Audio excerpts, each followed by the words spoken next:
Hello everyone, today's class is about world geography. World geography हम कुछ parts में पढ़ेंगे। ठीक है, बेसिक इनिशियल वर्ल्ड ज्योग्राफी कैसे स्टार्ट हुआ, देन लिथोस्फीयर, हाइड्रोस्फीयर, एटमॉस्फेयर। ठीक है, it will be just in parts. Now हमारी जो अर्थ है, हम कहते हैं गोल है, गोल नहीं है, उसकी जो बॉडी है इट इज कॉल्ड स्फेरिकल। ठीक है, स्फेरिकल बॉडी है और ये ब्लू कलर का प्लैनेट है बिकॉज ऑफ द लाइट। ना स्लाइड कंप्रेस्ड है हमारी जो अर्थ है, ऊपर और नीचे। ठीक है, थोड़ी सी कंप्रेस्ड है और एक बल्ज है, मतलब थोड़ा सा ऐसे पेट निकला हुआ है जैसे हलवाई का होता है, बिल्कुल वैसे। ठीक है, एट इक्वेटर्स। तो ये जो बल्ज निकला हुआ है और ये जो फ्लैट है ऊपर और नीचे से, इस शेप को स्पेसिफिकली हम बोलते हैं ओब्लेट स्फेरॉइड या ओब्लेट एलिप्सॉइड।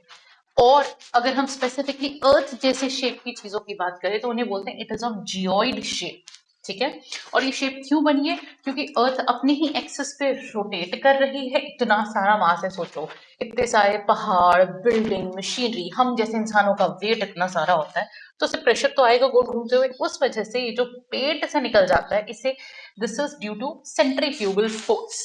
ठीक है ना, अर्थ की जो कॉम्पोजिशन है, अगर पूरे अर्थ की बात करें तो उसमें सबसे ज्यादा हमें आयरन मिलता है which is 35%, then oxygen, then silicon, वैसे magnesium, nickel, sulphur, calcium, aluminium and others. अगर हम सिर्फ ऊपर वाली लेयर की बात करें, क्रस्ट की, तो उसमें सबसे ज्यादा again oxygen, silicon, aluminium, iron, magnesium, calcium, potassium, sodium और बाकी सब। आपको टॉप के एटलीस्ट 4 याद रखने होते हैं, एटलीस्ट 4। ठीक है ना, सन और अर्थ कुछ डिस्टेंस पर है। कुछ वर्ड्स होते हैं पेरीहीलियन और एपीहीलियन। अब इन्हें याद रखने का तरीका बताती हूँ। पेरीहीलियन का मतलब है नियरेस्ट टू द सन और aphelion farthest to the sun. P का मतलब है पास, तो ये पास वाला डिस्टेंस होगा, तो इसका ऑपोजिट एपीहीलियन दूर का होगा। तो सन और अर्थ जब पास होती हैं तब डिस्टेंस होता है 147 मिलियन किलोमीटर, और ये होता है जनवरी 3 को। और एपीहीलियन जब ये दूर होती है, सबसे दूर होती है जुलाई 4 होता है, that is 152 million kilometre. So now question is कि जनवरी 3 में तो इंडिया में तो बहुत ठंड होती है, अगर पास होती तो बहुत गर्मी होनी चाहिए। उसका रीजन है, जो हमारी अर्थ है वो स्ट्रेट नहीं है, वो थोड़ी सी टिल्टेड है। ठीक है, अब जब वो टिल्टेड है, जो सन की रेस पड़ रही है वो कहीं ना कहीं सर्दर्न हेमिस्फेयर पे ज्यादा पड़ रही है, इसलिए हमारे नॉर्थर्न पार्ट में विंटर्स होते हैं। ठीक है, और जब जुलाई 4 होता है, वो सबसे दूर होता है, तब सन की रेस नॉर्थर्न हेमिस्फेयर में पड़ रही होती है। सोचो अगर पास होते तो हम जल के मर जाते हैं, जब पास ही रहता तो।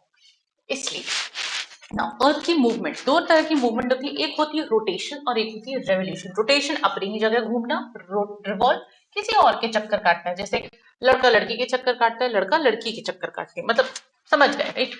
और भी वेरिएशन है उसमें।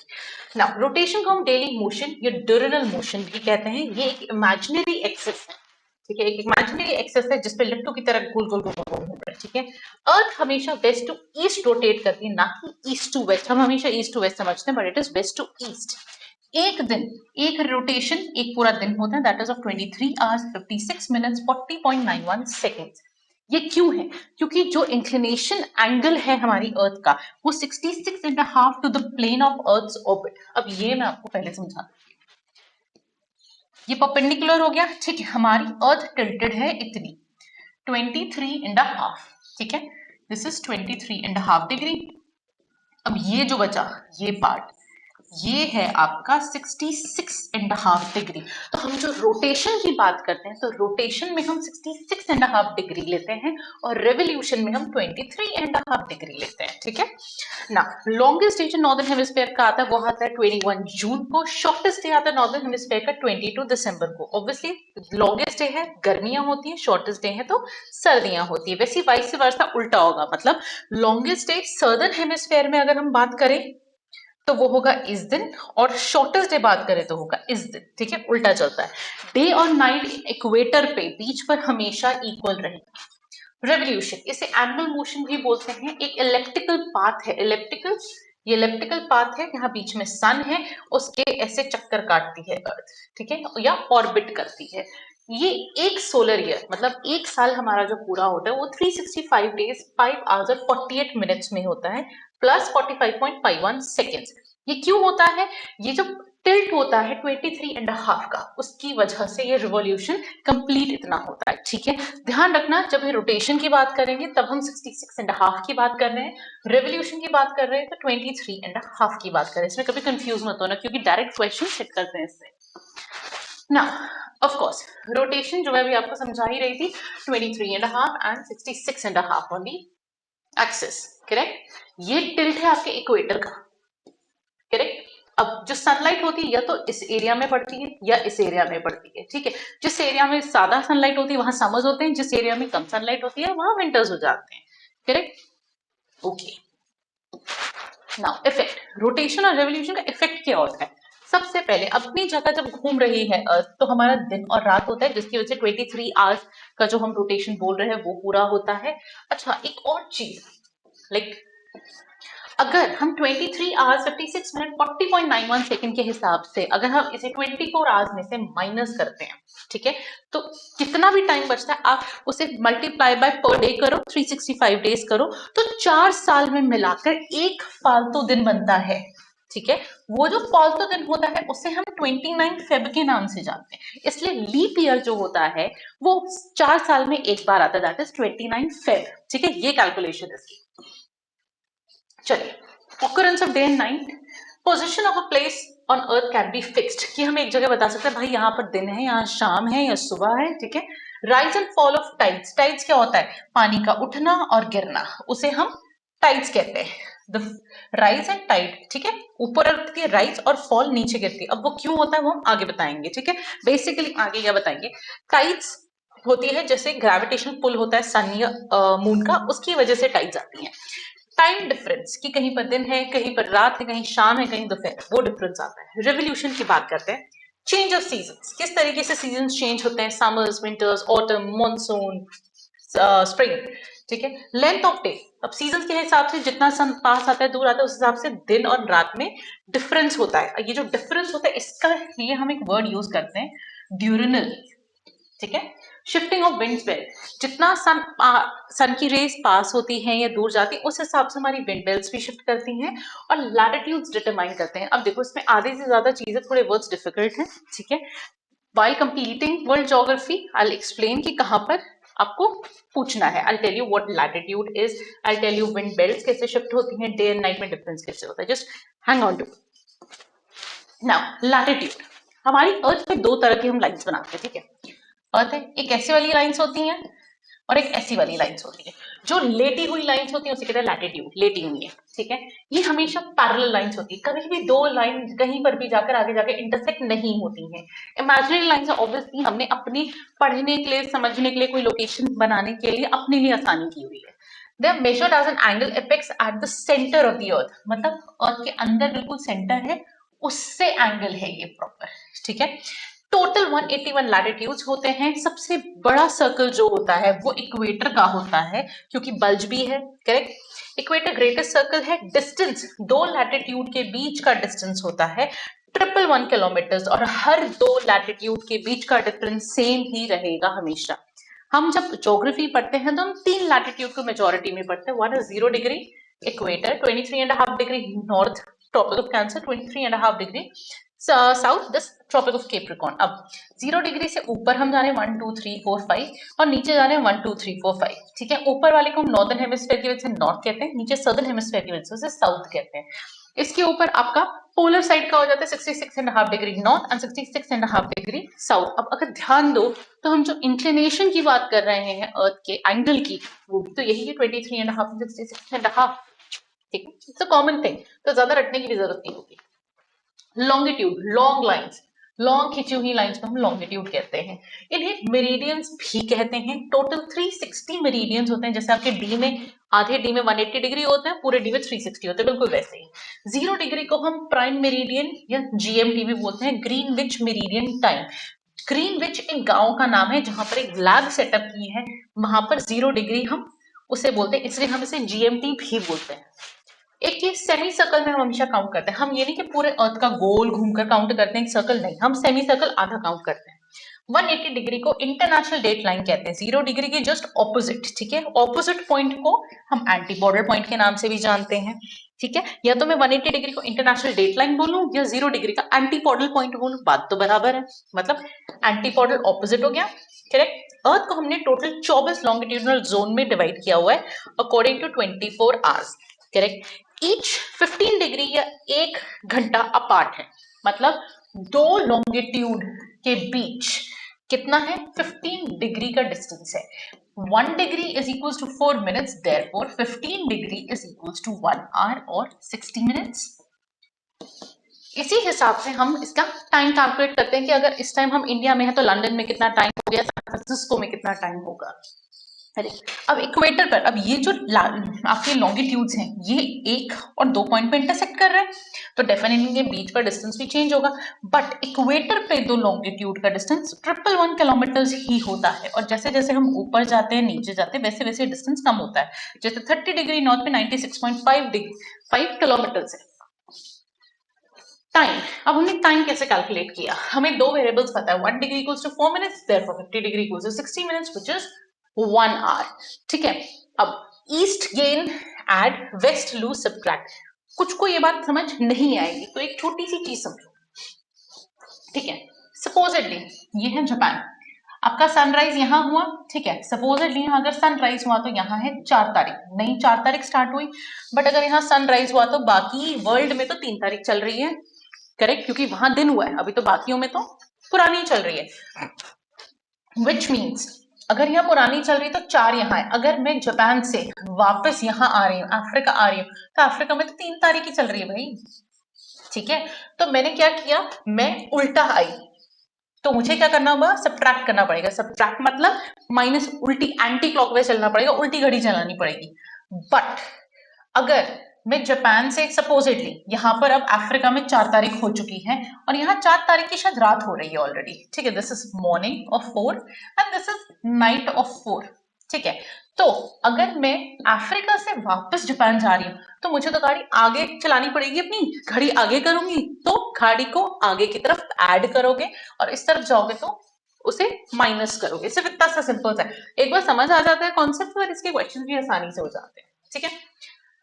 नाउ आपको बेसिकली कुछ जगह के टाइम आपको पता होने चाहिए, स्टैंडर्ड टाइम, जैसे रशिया में 11 टाइम जोन है, यूएस कनाडा में 5 टाइम जोन है, इसका आप कुछ कर ही नहीं सकते, 5 टाइम जोन याद नहीं कर सकते हो, इसलिए सिर्फ अपने इंडिया का याद रखो, 82.5 डिग्री ईस्ट। इसी हिसाब से 0 डिग्री तो आपका यूके में हुआ, तो यूके में और इंडिया के टाइम डिफरेंस में टोटल 5.5 घंटे का डिफरेंस है, ये मोटा मोटा आपको पता होना चाहिए।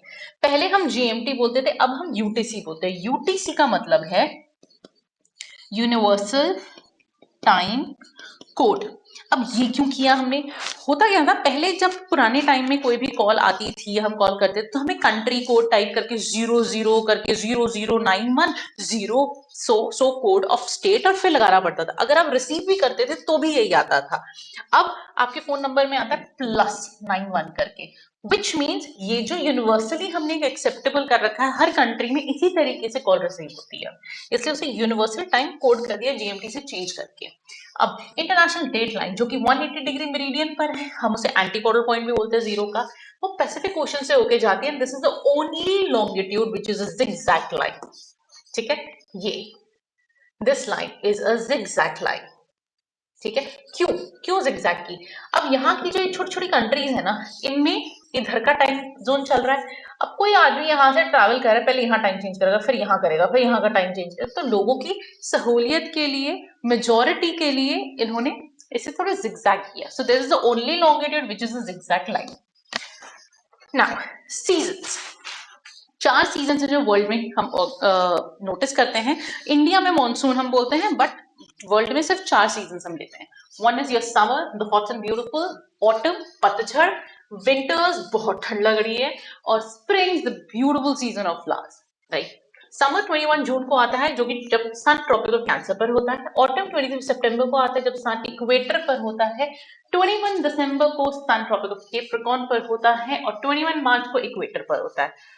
इतनी सारी डेट्स कंफ्यूजिंग है, चलो एक बात से बताओ, एक काम करते हैं, हम सिर्फ इस एक कॉन्सेप्ट के लिए सन को एक जगह स्टैग्नेंट कर देते हैं और हम अर्थ को मूव करते हुए बोलते हैं, ठीक है।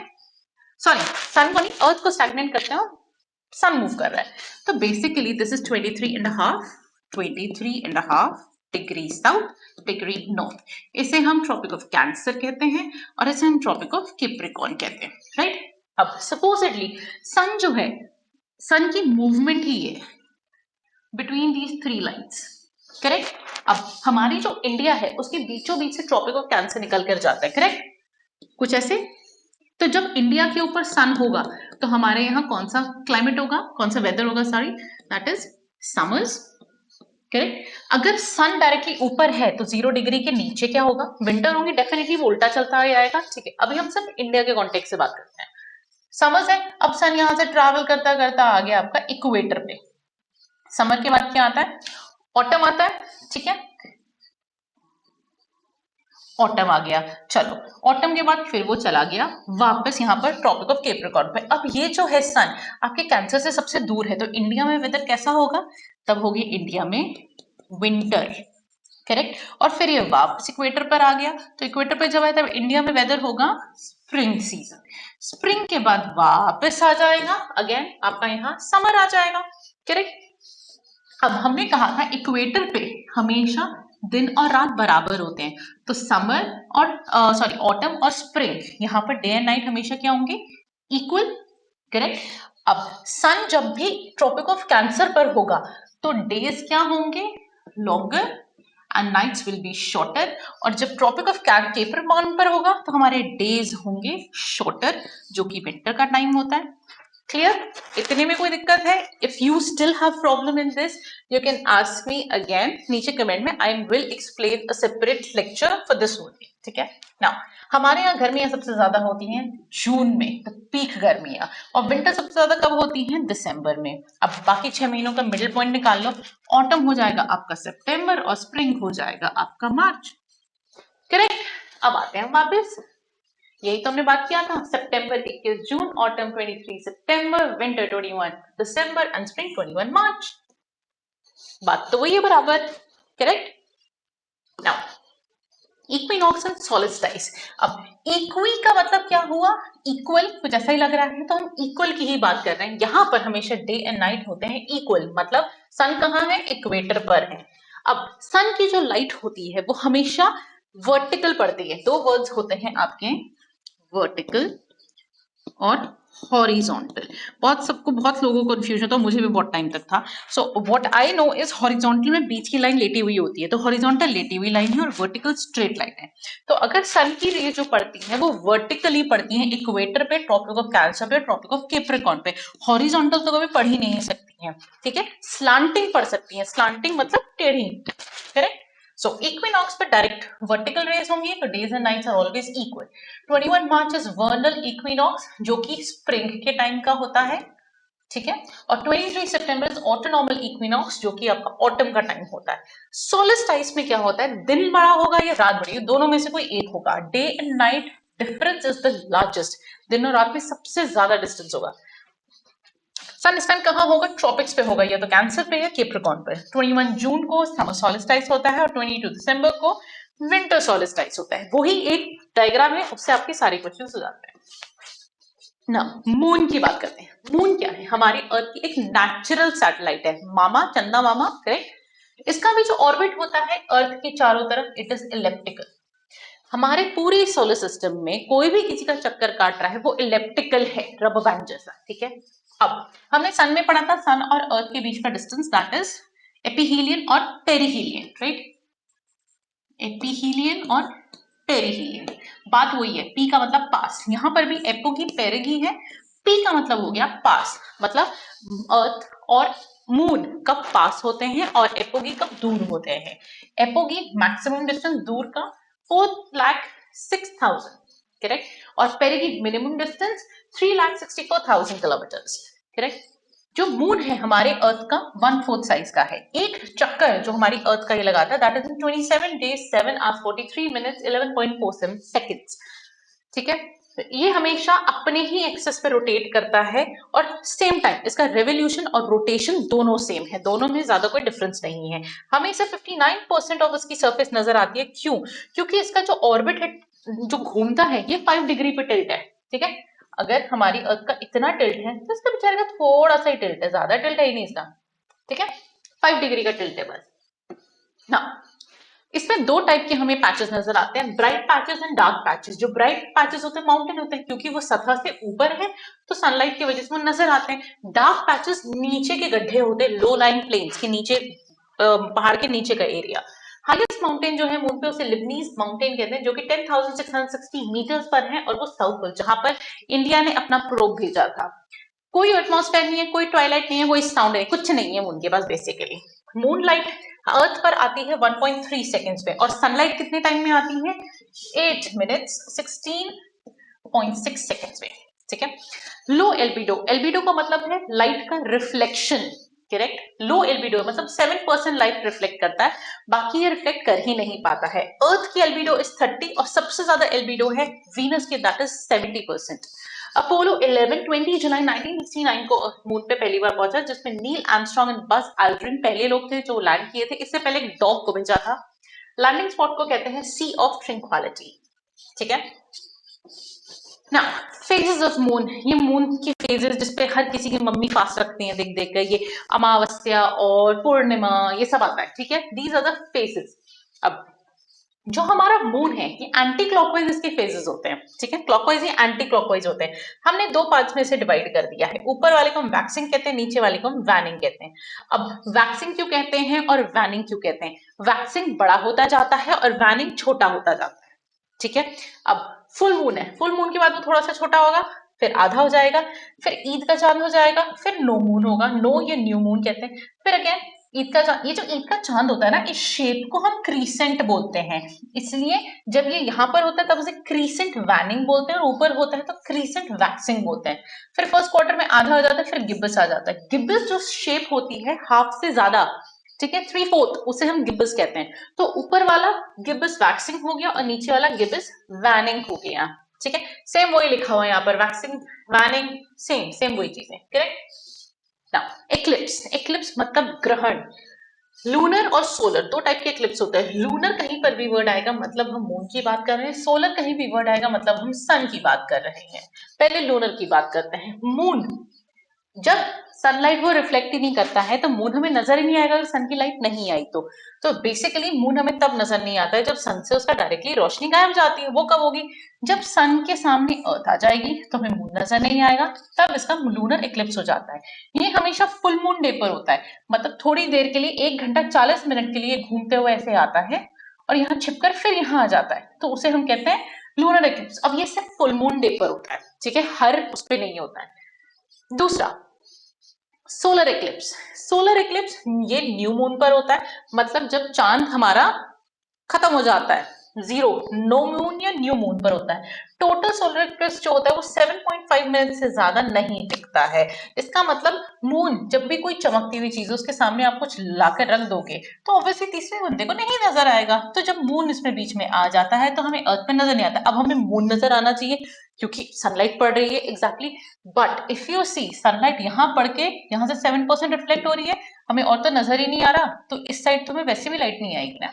इसलिए जब भी कोई भी प्लैनेट्स एक प्रॉपर लाइन में आ जाते हैं, सन मून अर्थ या सन अर्थ मून आ जाता है, इस पोजीशन को हम सिजगी पोजीशन कहते हैं। Syzygy, it's an important term.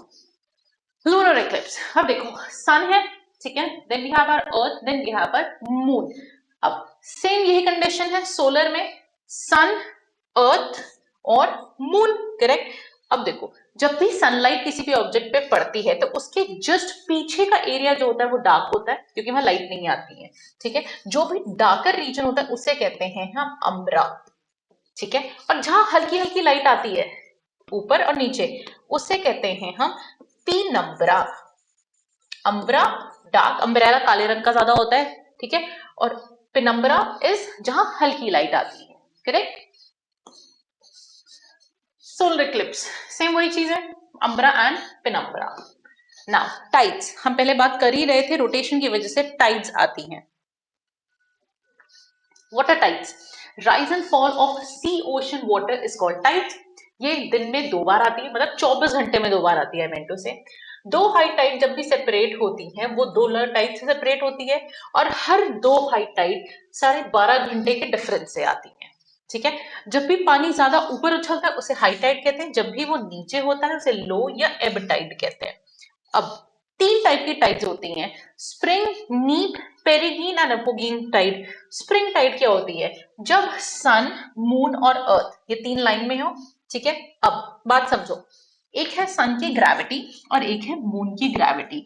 अब इन दोनों की ग्रेविटी प्लस करेंगे तो ग्रेविटी ज्यादा हो जाएगी, तो जो अर्थ है इसका ये जो साइड है यहाँ पर ग्रेविटेशन पुल ज्यादा होगा, तो यहाँ पर हाई टाइड नहीं होगी, होंगी।